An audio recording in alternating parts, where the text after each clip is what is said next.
You often hear trainers in interviews talk about horses schooling.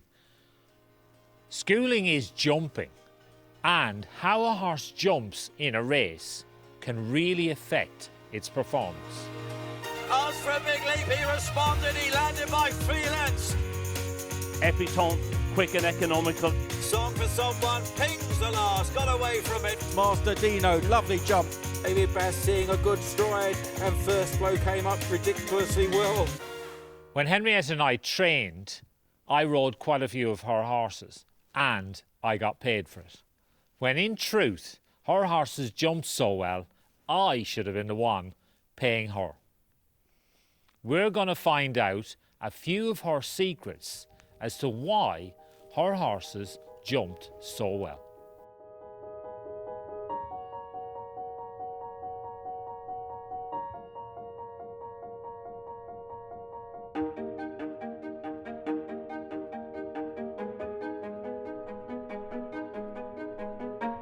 The most important thing is that the horse is thinking forward, and later on when the jockeys are riding, everybody's going forward, and the horse is moving his feet quickly in front of an obstacle. That's the most important thing, because then he can adjust quickly and be in balance and coming forward. There's very seldom that a horse will make a mistake without a jockey. Terry, my husband, used to say, when you put the jockeys on top of them, that's when you get the mistakes, because they try to alter the natural flow of the horse. This horse is an exceptional jumper. He schooled round 3 point-to-point courses in Ireland before he came over to England. He didn't run, but because they were off all the point-to-points, but he schooled round 3 courses, and they said he was just unbelievable. But some are so much better than others. The ones that we love are the ones that come in here and are so quick with their footwork, and they just look for the next fence and they just want to do it. When they're this inexperienced, what are you looking for? Just a horse that's willing? A horse is willing, can use it, go in a nice shape, and move its legs in front of the fence quickly.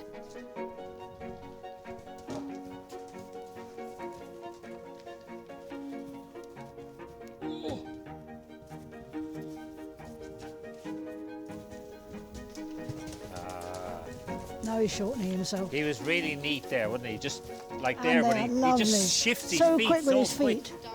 Yeah. When you see a horse whizzing around here like that, and you see him shift his feet that quickly, that's really what you're looking for. Lovely. Yeah. Move his feet in front of a fence. And he's pushing from behind when he jumps. Oh, that was beautiful. Yeah. Beautiful. Yeah. It's quite an art in this arena. You cannot get in front of the horse.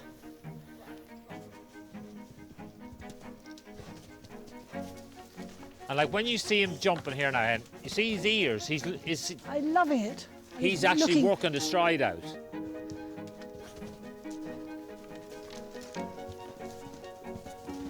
Oh yeah, he was so quick, isn't he, Nico, with his feet? Getting the basics right just makes a jockey's job so much easier.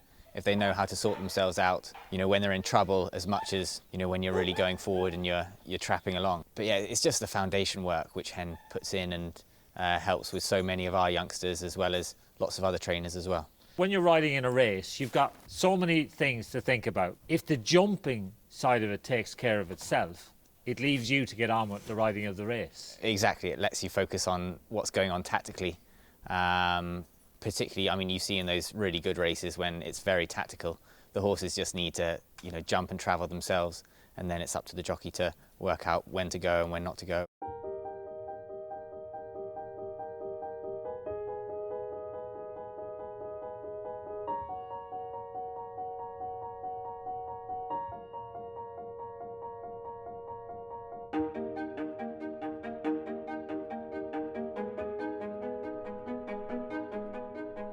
Hen, we've seen them jumping loose. Now you've introduced the rider. What are you looking for from the rider? Well, because I have a lot of horses sent here to improve their jumping, there's no point putting an inexperienced rider on an experienced horse.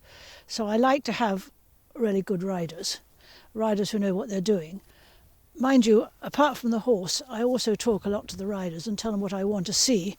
And I like to see the riders positive, riding forward, no checking, but keeping them on a nice balanced stride. So checking is stopping their stride. If you check them, you're on a lovely stride, and then all of a sudden you take a pull, and so the horse, oh, what's happening? What am I to do now? The horse has got to keep going forward on the same stride. And it's the same probably with an athlete. If you see those hurdle races on the track, those athletes just keep going, don't they? If they stop, they'd be on the ground. And I think it's the same with the horse. The horse has got to keep going forward, and picking up its stride and picking up its stride and picking up its stride.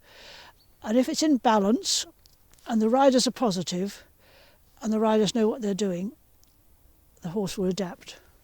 And when you say they'll adapt, are you looking for a horse to accelerate into an obstacle, or are you looking for them to maintain that stride that's going to get them almost to bounce over the fence? Basically maintain the stride, but if right back there, which we're talking about 10 or 12 strides, the jockeys might see a fantastic stride and they just accelerate back there.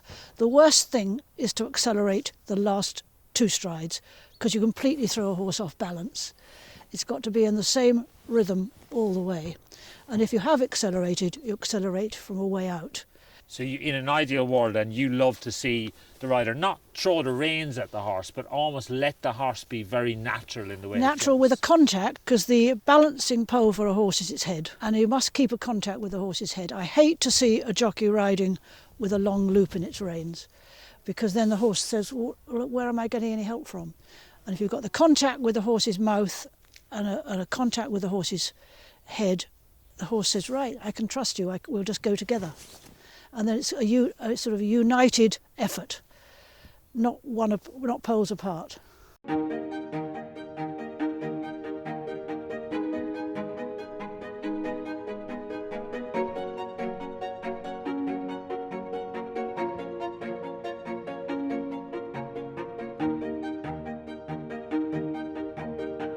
It's all about being very measured in what they do and saving energy, because you need the energy at the end, and it's just about getting from A to B as fast as you can. If you come second by a length, you're there looking throughout the race, looking, oh, where did I lose that length? Where could I have made up that length? And you find, particularly with the better horses, they do help you a lot because they get you out of trouble and make up those lengths.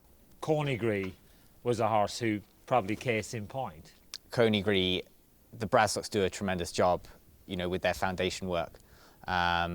And Alfie Bradstock, he's a top show jumper and he really knows what he's doing, and he was exceptional.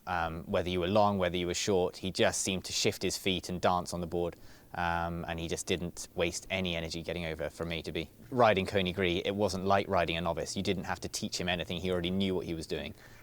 So it was very much putting him into open company. He was very, very happy there. You have different types of horses who have different styles of jumping. Some horses jump flat. Some horses love to stand off and be exuberant. Which for you is the better? There's only, in a steeplechase, there's only a limited number of huge big jumps that a horse can do without expending all its energy and wasting energy and losing its momentum at the end.